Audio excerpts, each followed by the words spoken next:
How much do you drink each week? It's a question that doctors often ask, and giving a straight answer can be tricky. Or how about this one? How much do you plan on drinking this Christmas? Counting units can be confusing. And the truth is that many of us underestimate the amount of alcohol that we're actually consuming. My guest this week is the CEO of the charity Drinkaware, Karen Tyrrell. Karen, welcome. Hello there.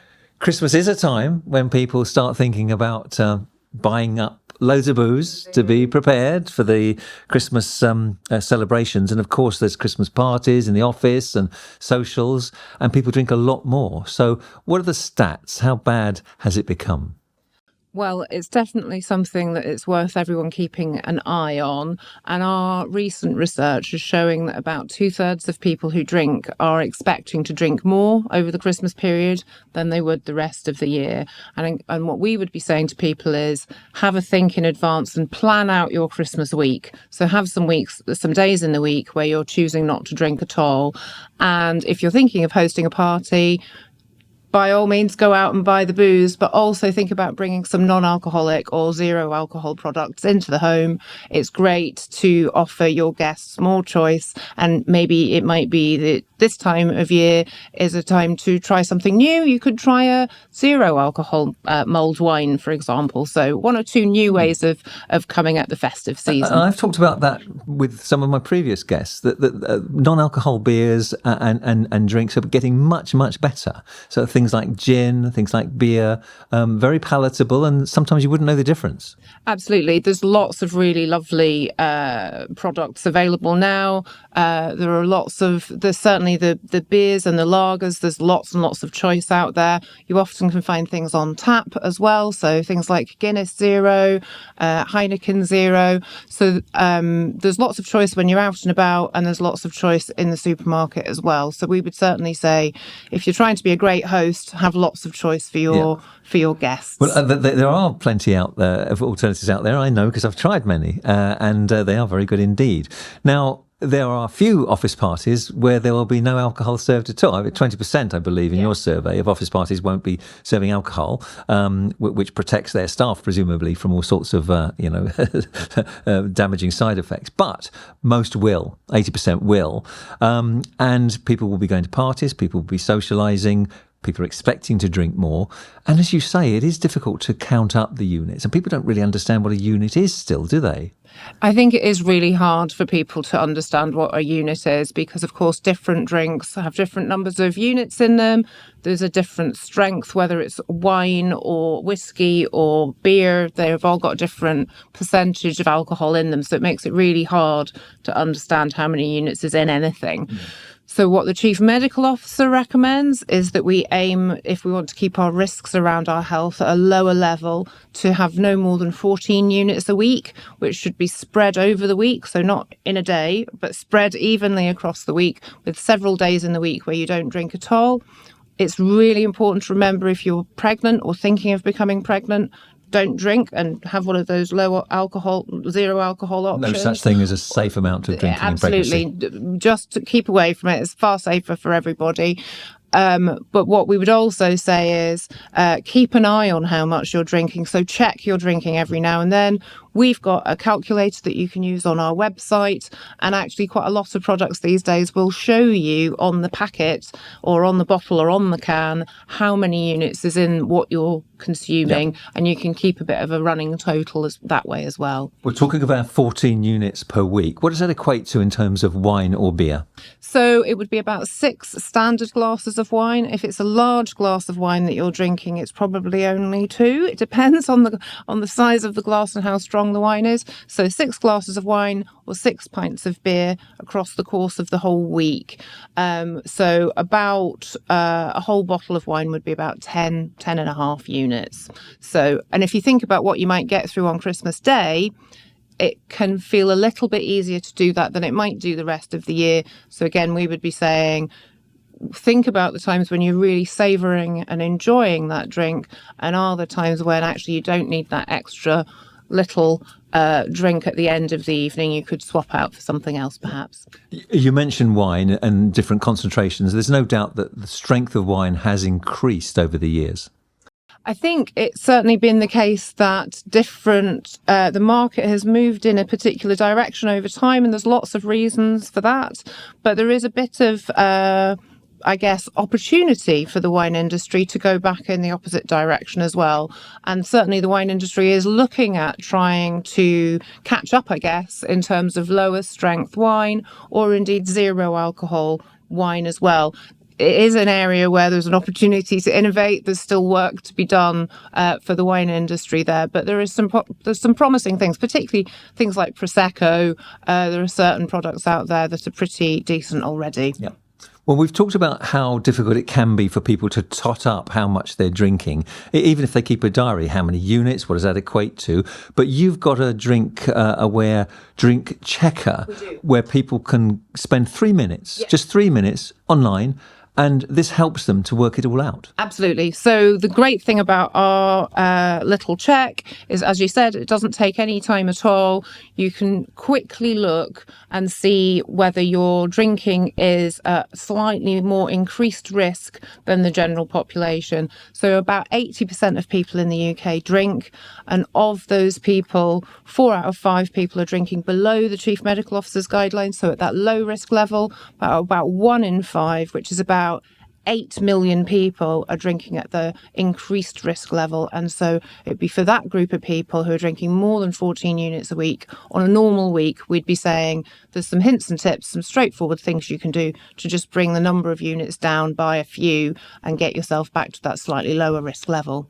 And having looked at the check, it's not judgmental in any way. It's just helping people to work out where they are on the risk spectrum. Exactly. And what's really nice about it is there's only you that's ever going to see that result. It's entirely confidential. So you're putting the information in about yourself, you're finding out a result for yourself, and then there's an opportunity for you to think about, well, what are the small changes that I can make in my week that just mean that I'm lowering my risk around alcohol-related harm? And that's what's really important, because drinking more than 14 units a week has all sorts of short-term health conditions can be exacerbated, and it also affects your long-term health as well. So in the short term, that might be things like poorer mental health, poor sleep quality, putting on weight. So, of course, there are calories in alcohol, sadly.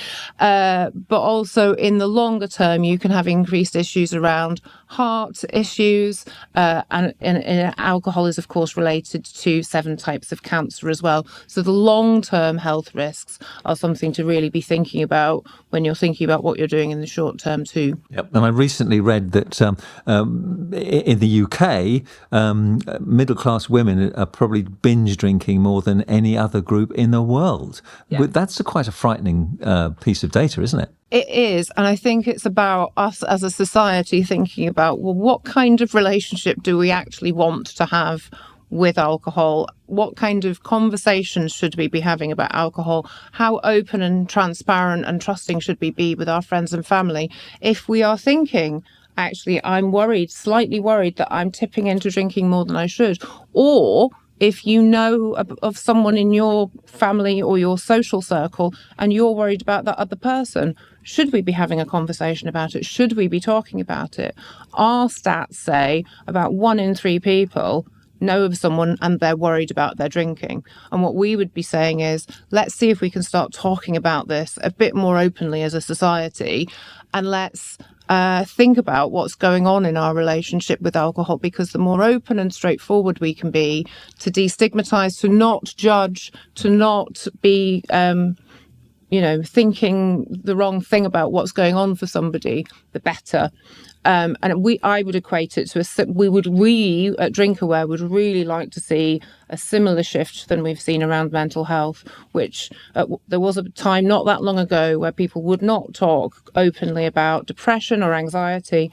And now it's not perfect, but movement has happened in that space.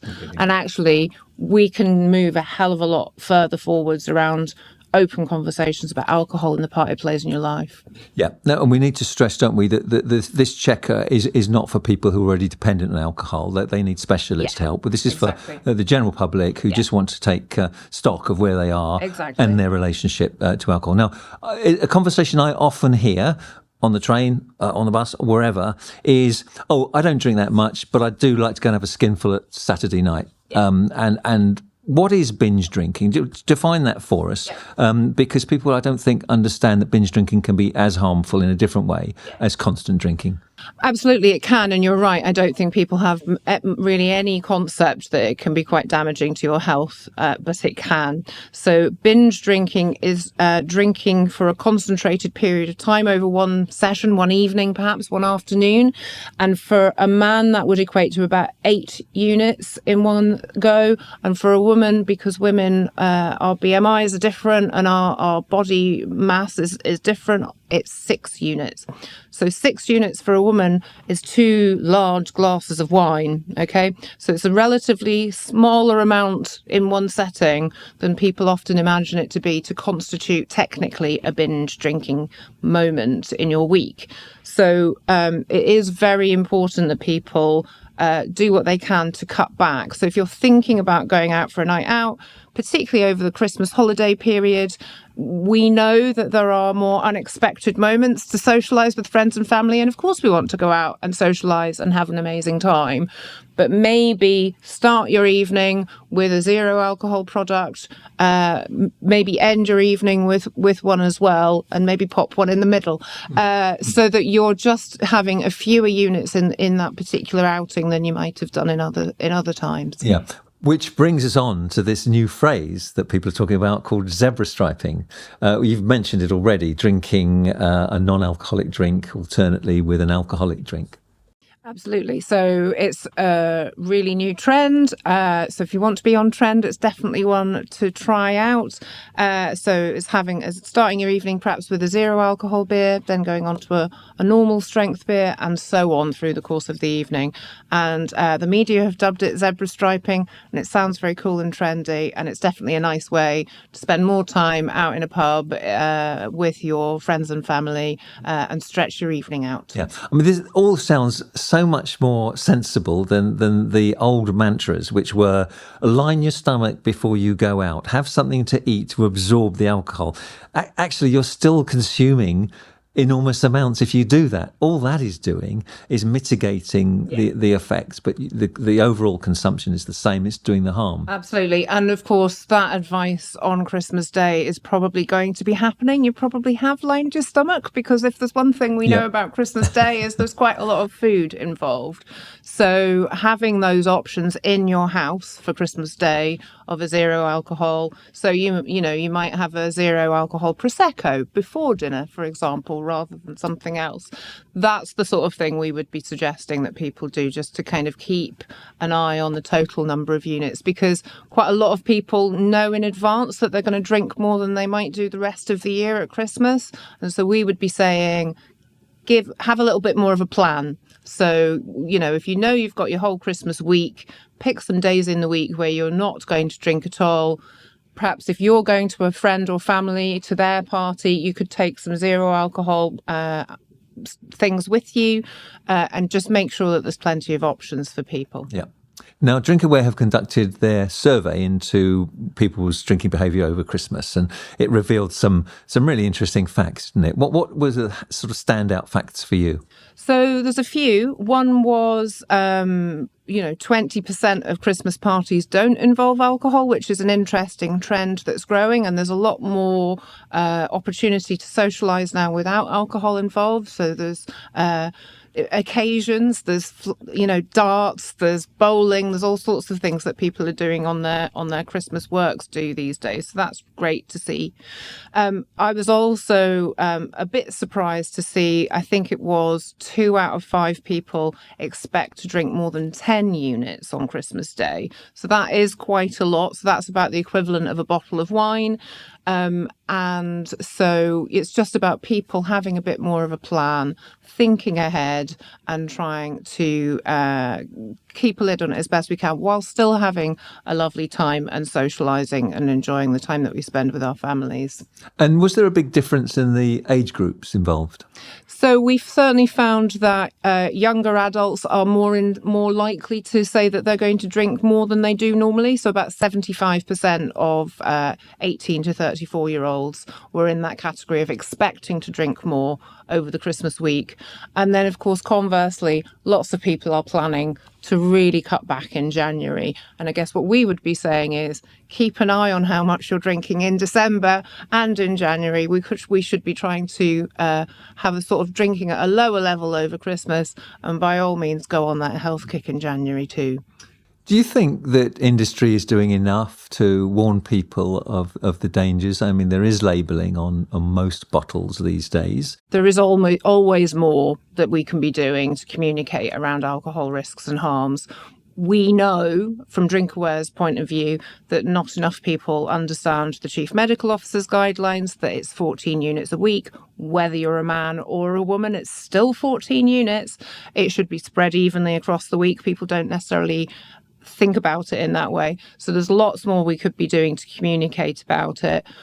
Certainly the public are very supportive of consistency of labelling, which we would certainly want to see as well. So whether you're looking at a bottle of wine or a can of beer, it would be great if you were being able to read across the same information across all the different products that you might be choosing between. So that's certainly the case. But you're right, units continue to be difficult for people to understand in much the same way as people don't really know what a calorie is either. It's all we've got to measure how much alcohol is in our product. So we just need to do a really good job of communicating it to people. So it feels relatively simple and straightforward to keep an eye on for yourself. And just so that our subscribers don't think we're just a bunch of killjoys, Indeed. Let's just reiterate why it's so important for people to be aware of how much they're consuming. Socially, employment-wise, physically and psychologically. Why is this so important? You're absolutely right. It's, binge drinking in the short term can have all sorts of unintended consequences. Of course, there are a significant increase in likelihood of having an accident. No one wants to be down A&E over the Christmas holidays. You also are disrupting your sleep patterns. It impacts your mental health in short term to be drinking. It increases your chance of putting on weight, of course, because there are calories, sadly, in alcohol, much as we might pretend that there aren't. And then, of course, in the longer term, there are lots of health risks and things to be considering. So, for example, heart health is detrimentally impacted. Brain health as well, increased risk of stroke, and sadly it's impacting in terms of 7 different types of cancer as well. So the long-term health risks around alcohol are really important to be thinking carefully about. The short-term impacts are also not great. No one wants to be the one that lets their kids down and doesn't take them to football on a Saturday morning. So both the short and the long-term impacts need to be thought about. And we've spoken to previous guests on this programme about alcoholic liver disease being very much on the increase, and to the extent that some people are admitted to hospital and it's the last time they are admitted because they don't come out. So I think that's worth repeating as well. So where can people find the check and how can they find out more from Drinkaware? So we've got lots and lots of information on our website about alcohol. More or less any topic that you might want to find out about, you can find out about on the Drinkaware website. And the drinking check is free. It takes about 2 or 3 minutes of your time. The results are personalised to you. They're completely confidential, and you can do it on www.drinkaware.co.uk. Cameron, thank you so much. That's very informative. I will be raising a glass to you on Christmas Day, but it'll be a non-alcoholic beer. Thank you very much. Thanks for coming.